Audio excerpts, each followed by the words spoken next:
Lead the Way, a podcast for school leaders with author, speaker, and educator, Dr. Bill Ziegler. Today, I'm just so excited to have this special guest on Lead the Way. It's someone everyone knows and is familiar with his awesome best-selling work. He's the first ever NASSP Digital Principal of the Year. He's an associate partner for the International Center for Leadership and Education. Please join me in welcoming to Lead the Way, Mr. Eric Sheninger.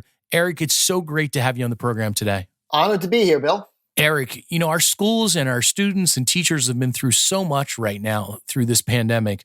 But what are some ways that our schools moving forward in the future could change for the good as a result of COVID-19?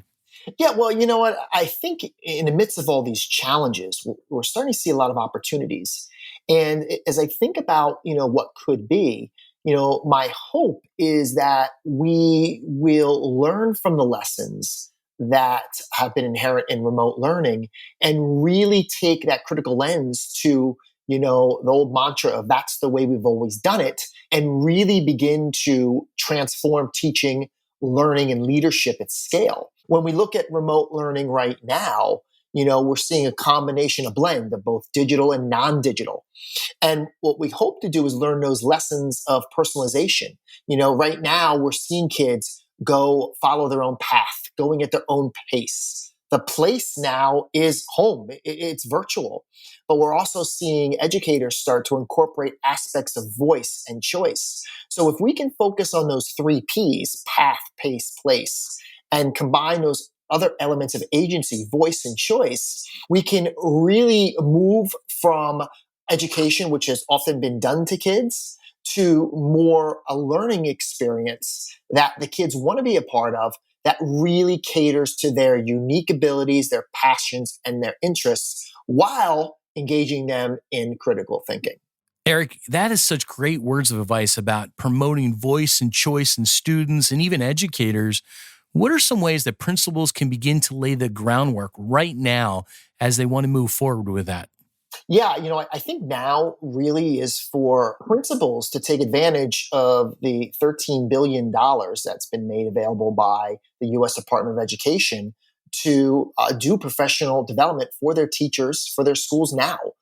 Just because we're virtual doesn't mean we can't support our teachers. They want support. They need support. So I think combined with the support, really establishing a vision for, what are those changes? What are those lessons that we've learned from remote learning that we want to amplify, that we want to embed across all of our grade levels, content areas, and then really set the stage over the summer to get people prepared for, what is that expectation? We know scope and sequence, we know what standards we have to address, but how will things like assessment change? How will student work change? How will the conditions under which kids learn change? And these are things that we're seeing firsthand right now.